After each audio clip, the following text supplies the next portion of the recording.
Welcome to @Cronkite News, your social sharing connection where you choose the news. Facebook likes and shares, tweets, retweets, and favorites. YouTube views and subscriptions. We're watching you watch us.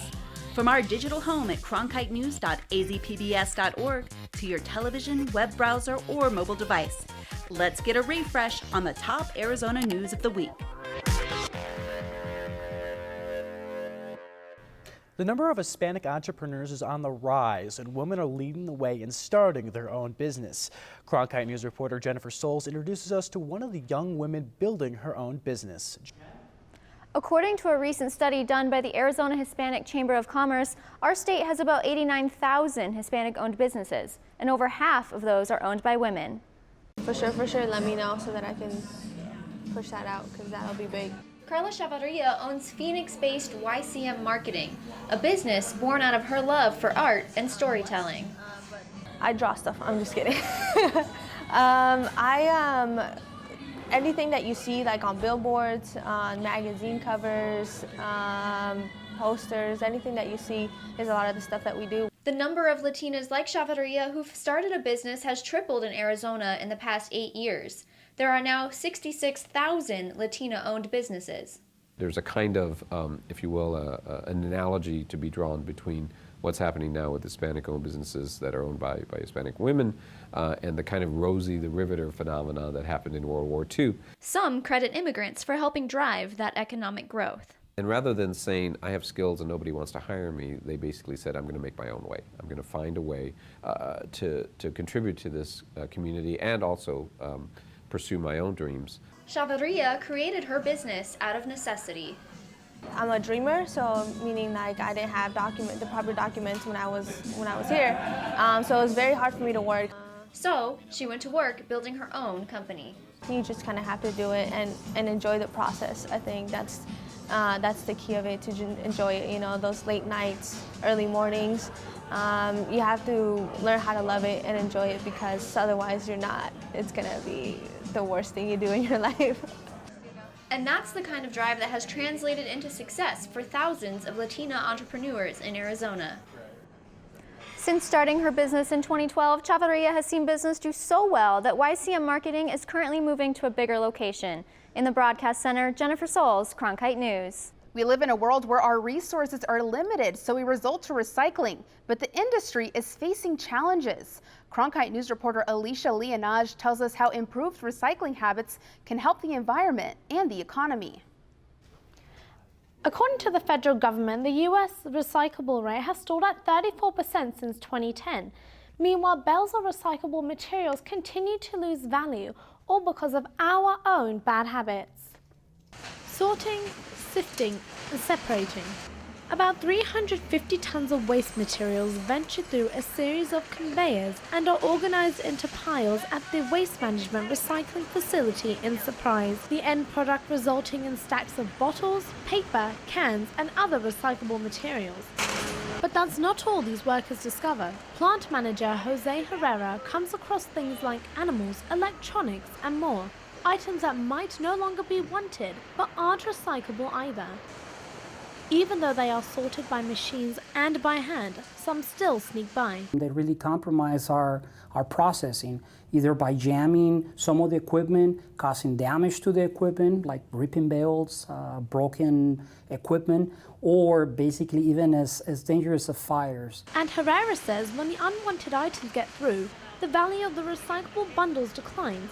But taking extra time to sort comes with its own cost. By slowing down the system, it creates additional recycling costs. Some of these items don't even belong in this bin, but this one item could contaminate an entire load of recycling. It increased costs, which end up being passed along to our customers. Yet Cogborn says one of the ways to prevent this is to make sure that you know what's acceptable in your recycling program and that you're putting the right materials into your bin. There are 3 basic points to remember when recycling. First, recycle cans, cardboard, plastic bottles and paper. Second, keep your recyclables clean and dry. Do not include liquids and food. And third, either reuse as plastic grocery bags or return them to the stores. In the media center, Alicia Leonage, Cronkite News. With the current storms from this weekend, there are questions on whether Arizona will be experiencing an El Nino year. Sustainability reporter Ebony Johnson has the forecast details. According to Ben McMahon with the University of Arizona's Institute of Environment, Arizona's current weather is likely tied to El Nino events. Scientists at the National Oceanic and Atmospheric Administration say there is a 95% chance that there will be an El Nino pattern this year, and it's on track to be the strongest since 1997. NOAA says that the Arizona and the Southwest are expected to experience 53% more precipitation, but northern states are expected to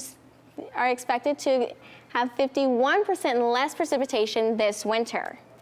And you can expect more rainy days between December and March. According to Mike Halbert, Deputy Director with the Climate Prediction Center, the forecast does favor wetter than average conditions all the way into spring of 2016. McMahon states that due to the increased tropical storm activity in the eastern Pacific, Arizona and the Southwest are likely to experience more storms. Halbert, however, says that the El Nino pattern across the Pacific hasn't developed yet. Ebony Johnson, Cronkite News. Arizona is one of the newest states on the National Bicycle Route System. I had a chance to meet with the Arizona Department of Transportation to find out more about the route, allowing bikers to cross from California to New Mexico. Arizona, known for its scenic beauty and sunshine, attracts many tourists, especially bicyclists. Stephanie Heights from Colorado loves visiting Arizona with her friends and is excited about Arizona's new bike route. I think it's a good thing. I think it's a good thing all around. There's no downsides here. It's called Route 90, a 573-mile stretch across Arizona, going through Phoenix to Tucson, connecting Southern California's state line to New Mexico. Michael Sanders from the Arizona Department of Transportation has been working on this project for more than a year. We worked with a number of bicycling organizations here in the state, and all very excited about Arizona being put on the map now. Bicyclists want to come to Arizona to see our scenic attraction. According to ADOT's economic impact study, out-of-state bicyclists bring in a revenue of about $88 million a year, which help Arizona get added to the nationwide bike system. Developing the route has really just been connecting the dots, using state highways, local streets, and pathways. That would link our metropolitan areas and traverse scenic, cultural, recreational areas. Making Route 90 more of a reason for bicyclists to visit our Grand Canyon state. It's going to bring more people to see the beauty of our country. Even people from other countries will come here to see it. We're just happy that's happening. The U.S. bicycle route now makes up 11,053 miles in a total of 23 states and the District of Columbia. For more information regarding where these specific bike paths are and detailed maps, visit adventurecycling.org. In the last 10 years, the popular wilderness recreation area Fossil Creek has seen a large spike in the numbers of visitors, up more than 400%. The creek runs through Coconino and Tonto National Forests, about 120 miles north of Phoenix, near the city of Camp Verde. Sustainability reporter Steve Dent looks into the problems this has created and what the Forest Service is planning to do about it. This year, more than 40,000 visitors were turned away from entering into Fossil Creek. So the Forest Service proposed a new reservation system, which will help protect against the trashing of this outdoor popular paradise. Fossil Creek has been deemed by Congress as one of 2 wild and scenic rivers in Arizona. There was a time when certain areas of the creek were completely a secret. The unique watercolor, lush vegetation, and waterfalls draw more than 80,000 visitors each year. But the increase of people in this picturesque wilderness has had a profound environmental impact. I've been down here for 10 years, and I've watched the visitation grow. I've also watched those impacts and trash being left behind also grow. Friends of the Forest volunteers like Gene Ober found enough trash on the 1-mile hike to the waterfall to fill a 10-gallon bag. It's really depressing that the beauty of this area is being compromised by just a thoughtless action. Over here I found 9 Rolling Rock beer cans, and everybody can do their part. It's simply pack out what you take in. Leave no trace, and that will help ensure that future generations can enjoy the wilderness. To reduce the human impact on this once pristine environment, the Forest Service plans to regulate the number of visitors by creating a reservation system, which will also make sure visitors know they won't be turned away at the gate due to overcrowding. But more organization comes with a price, a new $10 fee.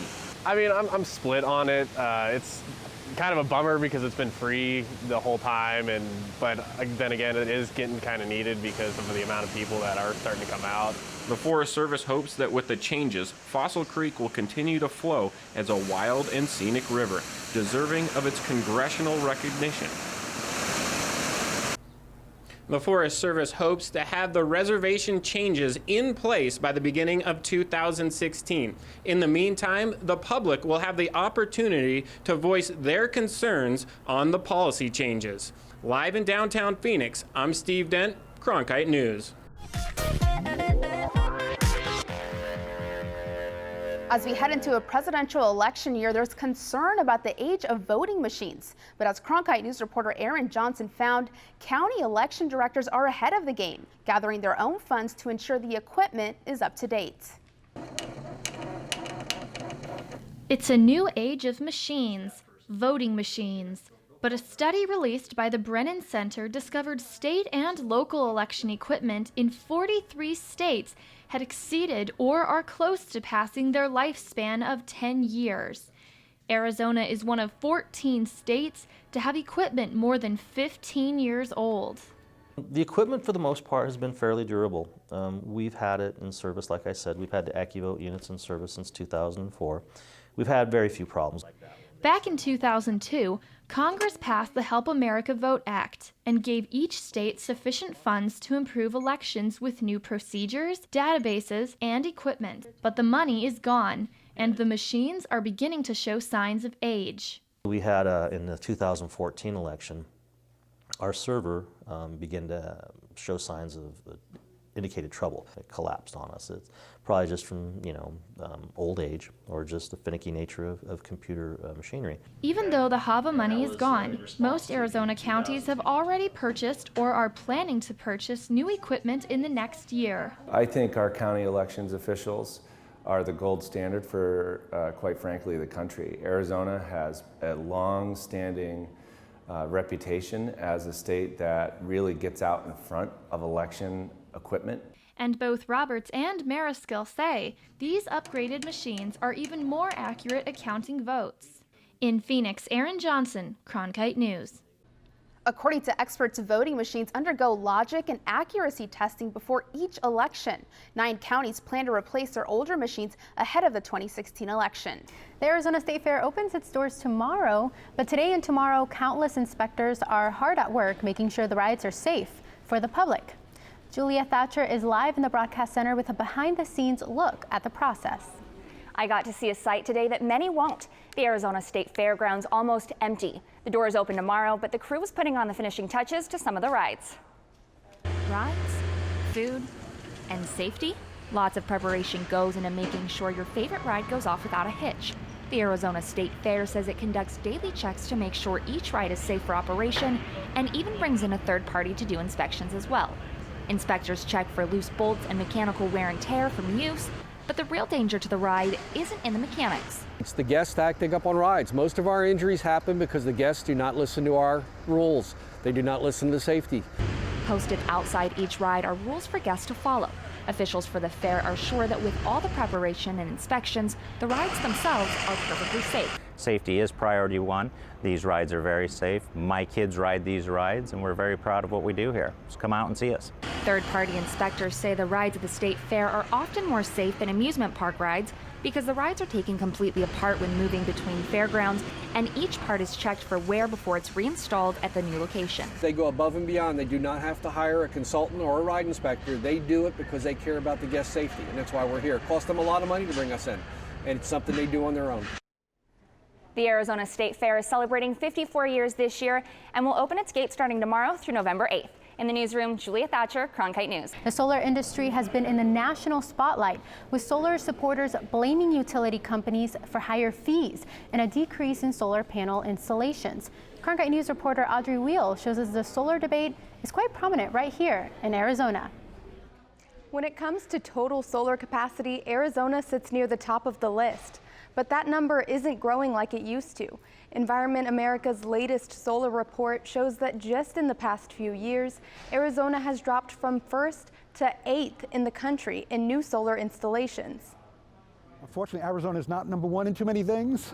On education, we're at the bottom, but in solar, we were at the top, and that was good. Professor Harvey Bryan has paid close attention to solar trends in Arizona, and his findings match those of Environment America's Lighting the Way report. The report shows a significant drop in solar capacity additions, from 724 megawatts added in 2013 to only 246 megawatts added in 2014, a drop that parallels higher fees on solar customers. We've seen Arizona Public Service, as well as Salt River Project, and even Tucson Electric Power, trying to find ways to increase fees on rooftop solar customers. I think ultimately they see it as a threat to their current business model, which is heavily invested in fossil fuels and big power plants. But APS says it has not seen a decrease in solar installations in its service area. In fact, it's the opposite. A lot of customers have been installing rooftop solar at higher levels than we've ever seen in our program history. Just a few weeks ago, APS put its latest rate proposal, an average fee increase from $5 to $21, on hold at the Corporation Commission. Our position has consistently been, we want to make sure we're all dealing with the same set of facts when we talk about what are the costs to serve customers, be it a solar, non-solar, any type of customer. This new plan that they had was way over the top, very similar to the SRP plan, and that would have really made rooftop solar in their service area unaffordable. Both sides in this debate say the end goal is sustainable energy. It's just a matter of determining how everyone can benefit in the process. Even with the recent decrease in installations and policy uncertainties, everyone I talked to said they think the future is still bright for solar in Arizona. In the Broadcast Center, Audrey Wheel, Cronkite News. A ban will be lifted today on open charcoal and wood fires in Phoenix's mountain and desert preserves. Because of recent rains and cooler temperatures, the Phoenix Parks and Recreation Department said it was okay to use charcoal and fires in established, developed areas. However, smoking outside your vehicle is still prohibited. An Arizona transgender woman traveled to Washington, D.C. to share her story with lawmakers. Cronkite News reporter Adriana Barajas spoke to the woman who hopes that her message brings more protections to the LGBT community. I just hid. I guess you'd call it being in the closet.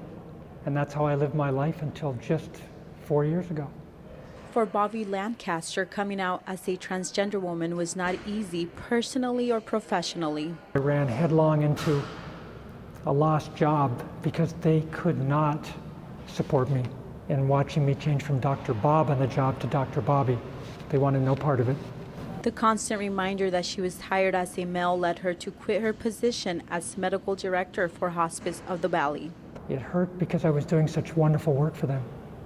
It was some of the best work I've ever done in my life. That hurt is what brought Lancaster to Washington, along with Shayla Clafcorn, during the National LGBT Lobby Day to make sure that more congressional members support LGBT rights.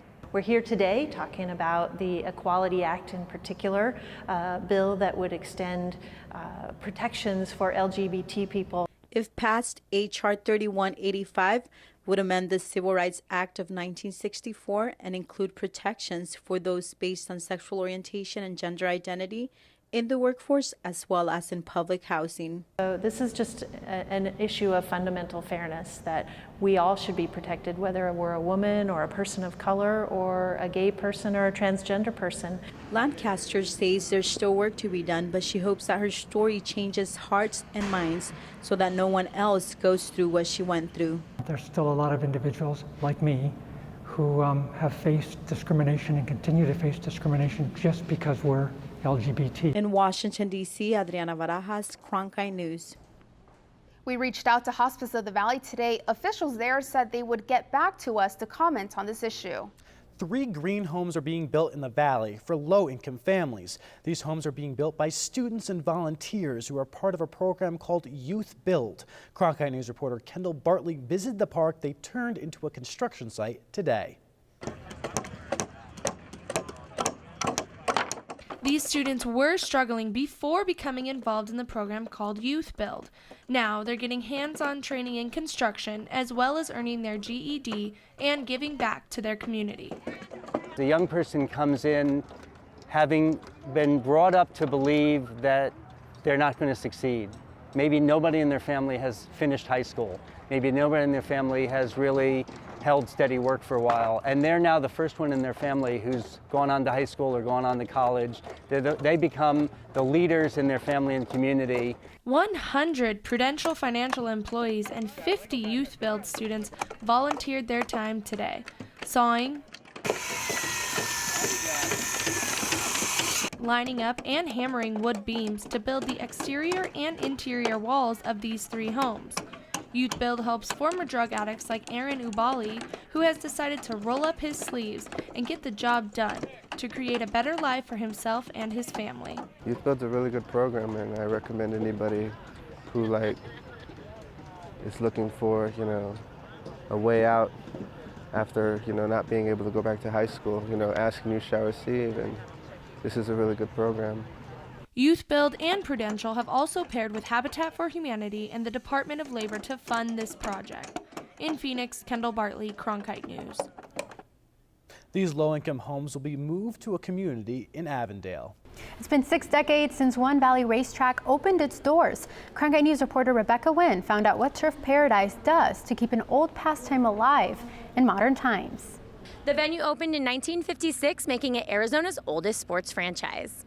Turf Paradise once sat alone in the middle of a Phoenix desert. Now, as the horse track prepares for its opening weekend, it has managed to mix the history of the sport with new technology to keep up with the times. 1991, we made a big change, and that is we were able to get the legislature to legalize off-track betting.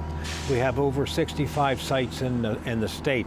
That changed everything because it gave a chance for people who are horse players, who love the sport, but are too far from the track to go to their neighborhood OTB and wager. And then we followed that with simulcasting.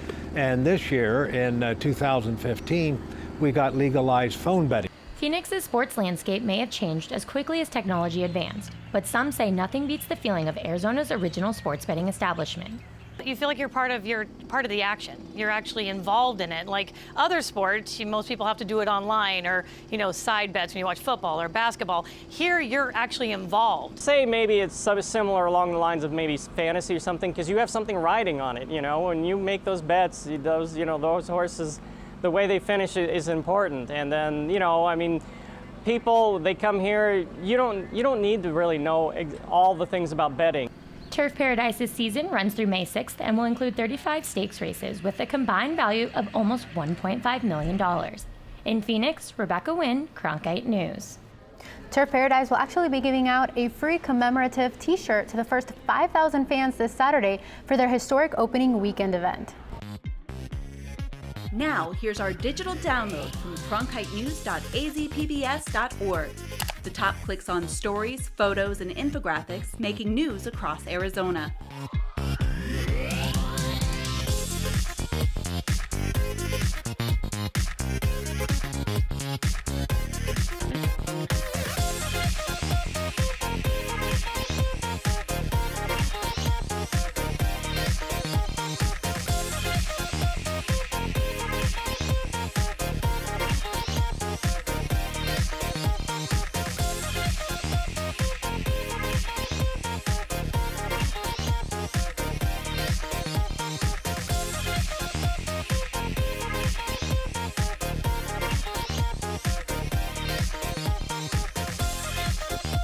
Now, here's an @Cronkite News Pick of the Week, a favorite from the Cronkite News staff. Americans are expected to spend $4.9 billion on Halloween this year. Costume shops, candy makers, and haunted houses will compete to get their piece of the pie. Cronkite News reporter Steve Dent found a local business that's using the undead to bring in customers. Who is the enemy? The infected undead. 4 nights a week, Arizona's Chris Prendergast takes customers on a wild ride, acting as Corporal Robinson. Now, I don't know what you think you know, what you might have heard, but zombies are real. They've taken over this part of the valley. Our mission this evening is to seek out and destroy the enemy. Light 'em up, light 'em up! Operation Zombie Storm is underway as we get closer to Halloween. Customers get to shoot 200 rounds of paintballs at live zombies. Arizona aims their business model at millennials, knowing the National Retail Association expects 82% of people ages 18 to 34 will celebrate Halloween this year. We want them to have fun, and that's the age group now that's really into the haunted house. Haunted houses are coming back into vogue. It's fun for people to be able to go to them now. Haley Pleasant visited as a group bonding experience for employees working at Mad Dog Saloon. I thought it was really fun. I liked that it was really big and they had all the different little scenes and stuff. So I thought it was really fun. As for Prendergast, he never once broke character. You just might make it out this situation alive. In Mesa, Steve Dent, Cronkite News. After the season ends, Arizona gets together with the other haunted houses in the valley to plan for next year. They want to make sure their businesses are spread out and that each haunted house is a little different. Cronkite News tracks your likes, tweets, and shares from all our social sites to bring you this news special at Cronkite News, our weekly refresh. Join the conversation so you choose the news. Like us on Facebook, follow us on Twitter, subscribe to us on YouTube, and log on to cronkitenews.azpbs.org for top Arizona stories anytime.